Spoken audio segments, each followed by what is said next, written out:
الأخيرة نتاع الأمريكان، وفي هذاك الظرف بالذات أليس دالا بعد على الخلعات القمني؟ والله ما تقدر تقنع أدنى أبسط محلل في العالم بعكس هذا.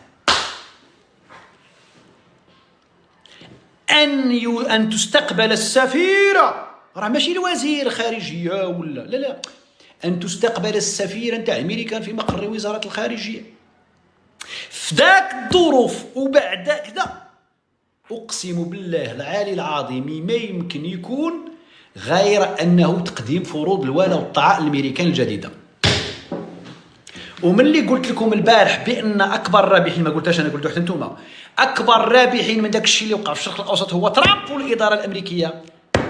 تبين بعد اللايف، شفت أنا داك فيكسو شيفرون من مور اللايف ديالي، واليوم استقبلت الثانية ومازال غيستقبل الثالثة والرابعة. الأمريكان هاجيو شوف، وغير ب 80%. عندكم الحق 80% يا جدك. الجزائر ما تدخل معكم إلا ب20، يعني صولوا وجولوا. داك القانون ديال 51-49 ما بقاش، القانون ديال السيادة ديال الدولة مشى، ودخولها بسباطك السي ترامب. غتقول لي ما كاش منها، غنقول لك اسمع ابن عمي، ترامب اليوم هدد اسبانيا وما ادراك ما اسبانيا. اسبانيا اللي عراتكم وخلاتكم ترجعوا اليها منبطحين خاضعين خانعين، هذيك اسبانيا اليوم هددها ترامب 3 المرات في اللقاء ديالو في سميتو. هلا نوقع ما نوقع، قال لها الا ما وقعتي غتجيبيها في راسك. هكا من الاخر الى ما وقعتي غتجي انت قزع بن كزع بالمعرض ديال الزيت وديال سميتو ديال التقاشر، دايرين المعرض ديال الزبده. وزير التجاره الخارجيه التجاره في الجزائر هذاك سميتو داك العابط ديال مول رجل الدجاج غادي يبين بان الجزائر ولات كتنتج الزبده سميتها البقره الجريئه. اش كدير هاد البقره جريئه؟ فاش جريئه؟ اش كدير؟ راه هاد السميه هادي نتوما واش ما فهمتش انا، بقيت غير كنضحك. كيفاش جريئه؟ كتعرى ولا كتحيد حوايجها ولا كيفاش جريئه؟ كتخسر الهضره ولا كيفاش؟ ما فهمتش هاد الجريئه انا، ما فهمتش. لافاش اوداسيوز اش كدير؟ كتخطى الخطوط الحمراء ولا اش كدير؟ كتهرس لي طابو؟ اش كدير هاد الجريئه؟ والله العظيم الا سميتها الجريئه اختي لم بالله، والله الا سميتها البقره الجريئه. اش كنقول لكم هذوك الناس راهي سون با نورمال الخوت. اش كدير هذا؟ واش كتسب ولا كتخسر الهضره بحال الصا ولا اش كدير؟ عييت نفكر بقرا جريئه، بعيد نفكر اش كدير كيفاش بقرا جريئه. بغيت نعرف انا بقرا جريئه وبقرا حشوميه، بغيت نعرف انا ما الفرق بين البقرات.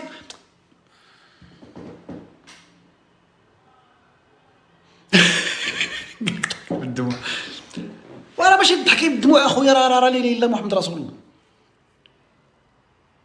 تخيل معايا دابا غترجمها للدارجه، كي غتسميها الدارجه البقره اللي ما كتمرقش. دابا انت غتاكل الزبده نتاع بقره ما كتمرقش، حاطه الضرع ديالها فين ما كان شي واحد يجي يزمر.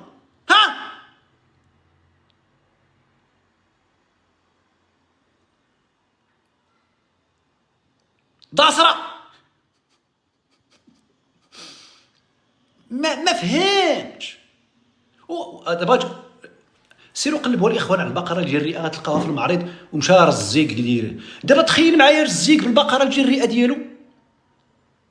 صافي مقصدره هذيك اخي سمير. تخيل معايا دابا الزيق بداك البقره الجريئه غادي يوقف يعني ضد الغطرسه الامريكيه، ودايرين جلسه ومستقبلها وكذا.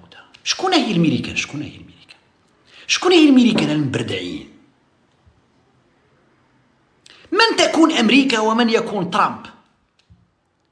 ياك يالله البارح قال لهم حفظ الله اسرائيل، قالها 4 المرات في الخطابات ديالو ب4، حتى الخطاب الرابع عاد زاد معها ايران. دابا نتوما دايرين علاقات مع واحد كيقول حفظ الله اسرائيل. وكتكذبوا على المبردعين وتقولوا لهم حنا والتطبيع والمروك واسرائيل في اطار التطبيع. شحال قدكم ديال التبرديع؟ شحال قدكم تبردعوا في داك المبردعين عندكم تما؟ المنطق البصبوعي. واخا سالينا مع الميريكان اللي ماشي يعني حطيتوا الكواري، لا ماشي حطيتوا، طيحتوا الكواري ديالكم معاها، ومازال غيبان بانكم غطيحوا حاجه اخرى. البارح الرئيس تبون يستقبل الرئيس ولا مع الممثل نتاع شركه شيفرون نتاع داكشي ديال الطاقه وداكشي ديال البترول وكذا وهادي. ملي مشينا نقلبوا الاخوان على هذاك نتاع شيفرون، وبزاف د الخوت داروا هذا المجهود هذا، انا لقيتو عند نبيل هربز بالمناسبه، تحياتي بنبيل.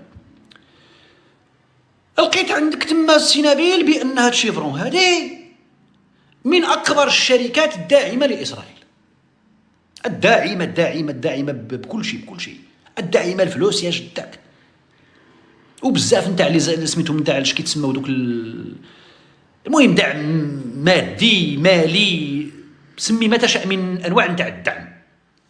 شركه ديال اسرائيل من الاخر ديال اللوبي اللي كدا ما كدا. ايوا كيفاش دابا هذيك الشركه ما غاد زعما ملي غادي تمشيو وغيستقبل الرئيس ما غاديش تجيكم في الضمير ديالكم غزه، الاطفال ديال غزه؟ شفتوا المظاهرات اللي دارت عليها المبردع بصبع الزرق؟ واش شفتي المظاهرات اللي دارت ضد هذيك الشركه؟ هذيك الشركه دارت عليها مظاهرات عبر العالم،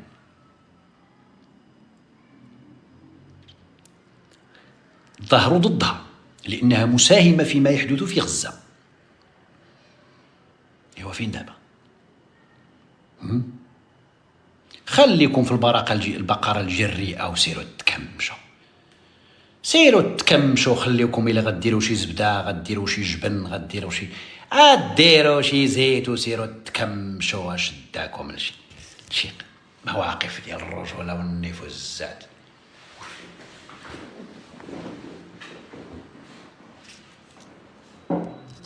سيروا شرحوا لنا بعدا شنو هي انا ذاك البقره الجريئه بغيت نفهم اش كدير هاد البقره، بغيت نعرف انا اش كدير اش كدير هادي، اش خيتي هادي اش كدير واش كتخرج بلا لباس؟ واش كتمشي للسبت لي بواط دو نوي؟ واش كدير واش كتسب امها؟ واش كتخرج الشارع تعربط؟ واش كتشرمل؟ واش كتخرج السيوفه والماس؟ واش كتنفح؟ وشنو كدير الشمه؟ ودابا نتوما ملي غتاكلوا الزبده ديال البقره الجريئه وشنو غيوقع لكم؟ عليها راكم كلشي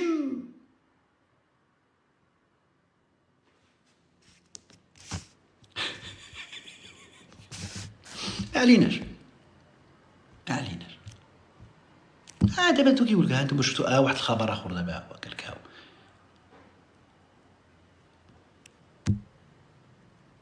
قال لك استقبل الرئيس الجزائري عبد المجيد تبون وفدا عن شركة النفط الأمريكية إكسون موبيل، وحضر اللقاء بوعلام مدير ديوان رئاسة الجمهورية، ومحمد عرقاب وزير الدولة وزير الطاقة والملاجم والطاقات المتجددة، ورشيد حشيشي الرئيس المدير العام لشركة سوناتراك، وعمار عبا مستشار إدارة كذا. هذا اليوم عاود غدا تسنى وغيتلاقى مع شي شركة واحدة أخرى، غدا غيتلاقى مع شي شركة واحدة أخرى. هادشي في إطار ماذا الإخوان؟ في إطار تطياح السروال. باش نقولها لكم عييت كنتفادى ما نقولهاش، دابا خصني نقولها هكا. الجزائر طيحت سروالها لترامب، واعتذر لاي واحد غيفهمها ما هواش. ما عييت نصبر، خصني نقولها هكا باش تفهم هكا، باش المبردع في هوكيستان يفهمها هكا. عيينا نشرحوها لكم كتقولوا وانتوما والمطبعين وانتوما والمخزنيين وانتوما وكذا كذا. حتى شي مغاربه ديالنا كنقول لهم اودي راه ايران غتبدل، راه ايران يا اما غتلعب الدور بخاطرها ولا بالهلا يطريه ليها، ولا وانتوما ودرتو كذا. اش قلنا دابا؟ اش قلنا دابا؟ ها هي ايران تعلن على انها على استعداد بانها غادي تنخرط في عمليه ديال استثمارات قدر ديالها 4 ديال تريليون ديال الدولار. يعني داكشي اللي جمعوا داكشي اللي جمعوا ترامب من الخليج، 3 دول الخليج غيجمعوا من عند ايران، غيجمعوا من عند ايران بلا الاستثمارات اللي غيدير داخل ايران. واليوم قالها ترامب بالحرف. ما عرفوش سمعتوا ولا ما سمعتوش. انا للاسف ما شي مرات ما كنبارطاجيش، كنكون مشغول ما كنبارطاجيش داك المقطع. عندي المقطع هنايا، يا ربي نكون بارطاجيتو عندي، يا ربي يا ربي يا ربي يا ربي لا والو. سي سعيد مره اخرى خصك تبقى عمي حبيت نبلوكي فيك وكنظن 8 شهور هذه. خلينا السي عزيز الله يرحم باك، خلينا نوقروكم، مازال كنوقروكم شويه احتراما. مافيوزي شويه. عبد القادر مازال محيح، مازال معصب. عبد القادر ما عرفش كيلعب تما، ما عرفش قال له عقل وعاود. ما حمدناك يا ربي وشكرناك خرجنا من هذا الهبال ديالكم. ما هو راه داك الشيء ايوا في راه سعيد.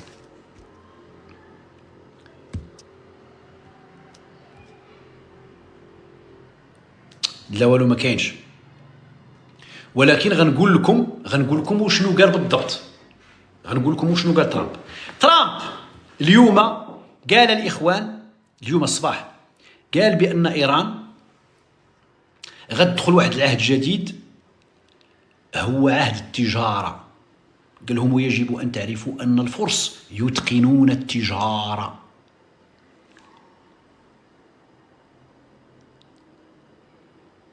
على ماذا يدل هذا الإخوان؟ هذا يدل على أن الدور الجديد نتاع إيران هو أنها تلعب داك الشيء اللي كانت كتلعبو دول الخليج العربية، يعني واحد المركز ديال الاستثمارات اللي غادي تكون تما، وواحد التكدا والتجاره والازدهار. قال لهم راه عهد جديد وايران العظيمه وكذا. اش كيقصد؟ كيقصد ايران غتكون شبيهه بداك الشيء اللي كاين على مستوى الجيران ديالها. السعوديه غتلعب داك الدور الكبير على مستوى ذاك السقف ديال 2034 اللي غتقلب فيه المورفولوجيا ديال المنطقه. ايران خصها توازي داك الشيء وتمشي في ذاك الاتجاه. انسى عليك نووي، انسى عليك اسرائيل. قريب غيطبعوا مع هذوك اللي مازال ما طبعوش تما في المنطقه. ايران غتعطل شويه، ما تستناوش ايران تطبع مع اسرائيل قريب، لا مازال ما تطبعش، ولكن دول خليجيه غتطبع مع اسرائيل في القريبه قبل ما تم ديال هذه السنه هذه. واحد التعليق ديال واحد الجزائري كتب لي وانت فرحان بانهم غادي يطبعوا. يا غبي يا غبي يا غبي، هاد النوع نتاع الاخبار ولا هاد النوع نتاع العلاقات اللي كدار ما كتفرح ما كتغضب. الا كنتي انت كتفرح وكتغضب لان دولتنا ما دارت واحد القرار معين في اطار علاقاتها الخاصه مع دوله واحده اخرى، فانت حمار، فانت بغلول. ما عندي ما ندير لك. يفترض انه هذيك علاقه ديال دوله مع دوله انت ديها في سوق راسك.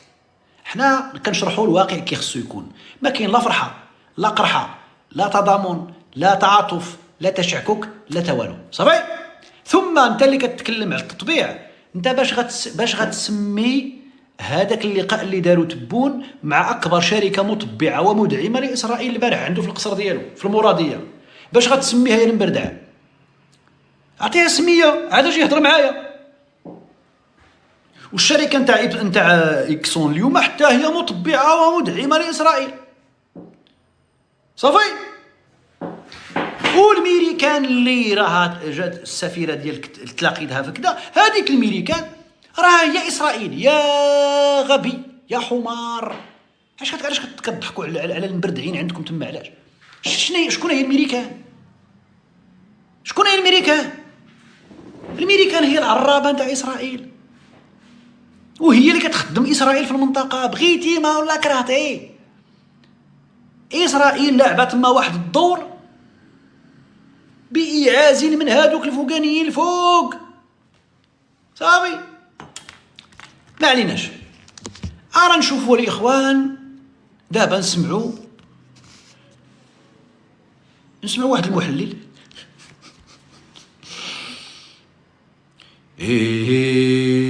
لا تنشوف يمكن هو هذا. لا كيما راسي هكذا والجورن يدخل. حيد عبد القادر الله يرحم باك، حيد علينا الله يرحم لك الوالد.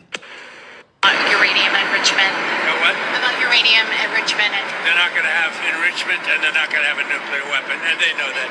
They're going to get on to being. ها هو لقيت الفيديو لقيته. قال لهم إيران لن تخصب اليورانيوم بعد الآن ولن يكون لديها برنامج نووي. إيران ستصبح دولة تجارية عظيمة. زيد. A great trading nation. You know they're very good traders. كما تعلمون إنهم تجار بارعون جدا. And they're going to be a great trading nation and they have a lot of oil. وسيصبحون دولة تجارية عظيمة ولديهم الكثير من النفط. They're going to do well. سيحققون نجاحا باهرا. They're not going to have a nuclear weapon. لن يمتلكوا سلاحا نوويا. Did they The last thing promise? on Iran's mind right now. آخر ما يشغل بال إيران الآن هو الأسلحة النووية. شوف مسخوط شوف. Is nuclear weapons. Uranium. هذا هو الدور الجديد. هذا هو الدور الجديد الذي ستلعبه إيران. غتغير الجلدة ديالها كاملة وغتلعب هاد اللعبة صافي فضيناها سالم.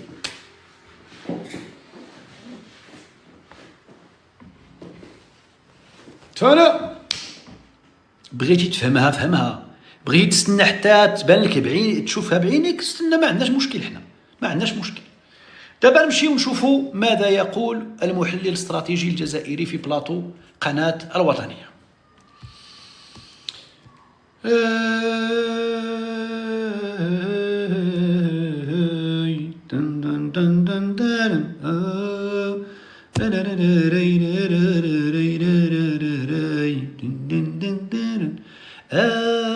باتاتا باتاتا باتاتا طوماطيش طوماطيش طوماطيش مصطفى تحياتي موصل. باتاتا باتاتا باتاتا طوماطيش طوماطيش طوماطيش. انت فين درت هادشي؟ سعيد الله يهديك. هاي با سعيد غادي تحشم مع الناس اصاحبي، الناس عاد ها هو إطار تبادل اسكت. قدر المصالح الآن. سمعوا دابا التحليل اللي داروا المحلل نتاع البلاطو بخصوص الاستقبال اللي داروا ترامب لذاك الجوج ديال الشركات ديال الطاقه. سمعوا كيفاش كيبردعوا شعيبه في القنوات ديالهم. ايوا يقولوا لهم الحقيقه. الآن الجزائر تقدر مصالحها وتنوع كذلك شراكتها مع الدول. والشراكة الجزائرية الأمريكية أكيد شراكة مهمة لما تكون في إطار تبادل المصالح المشتركة بعيدا. ماشي تطبيع هذا، ماشي تطبيع هذا، ماشي تطبيع. هاد الشيء مصالح، هذه مصالح بين الجزائر والميريكان. زيد. عن الهيمنة أو التهديد أو الوعيد.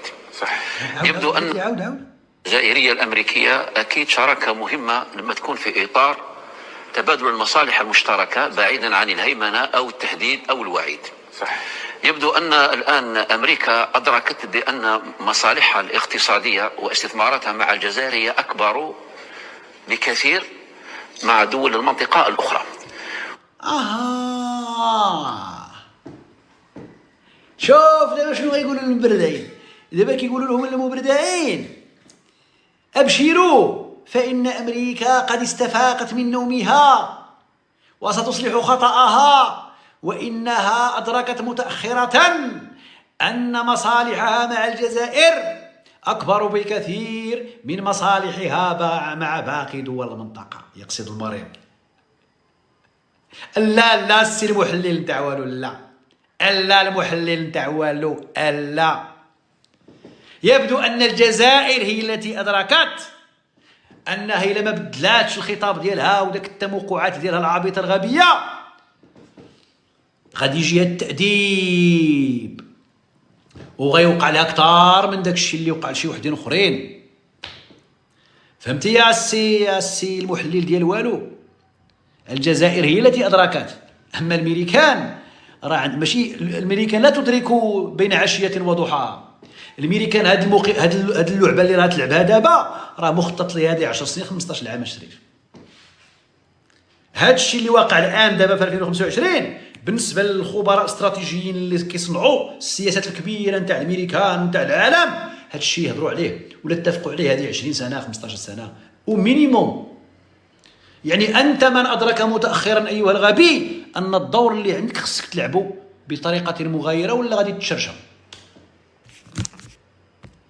سير.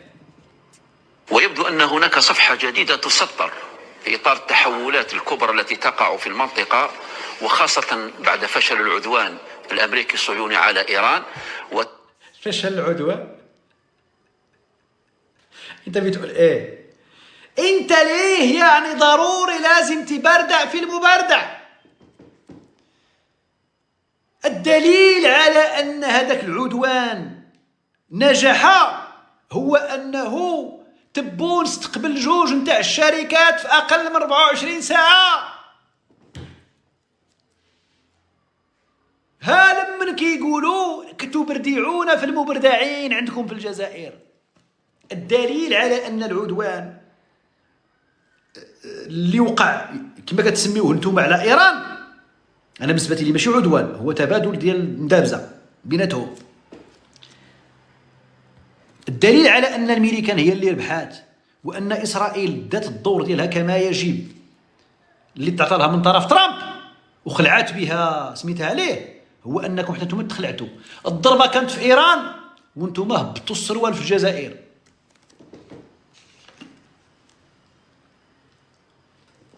واعتذر مرة أخرى على هذا الترم لأن هذا المبردعين اللي ما هضرتش معاك ما غيفهمكش. الطرشة جات في خامنئي والزمر درتوه نتوما في الجزائر، حطيتوه تما سميتو حطيتو الاخر الزمر.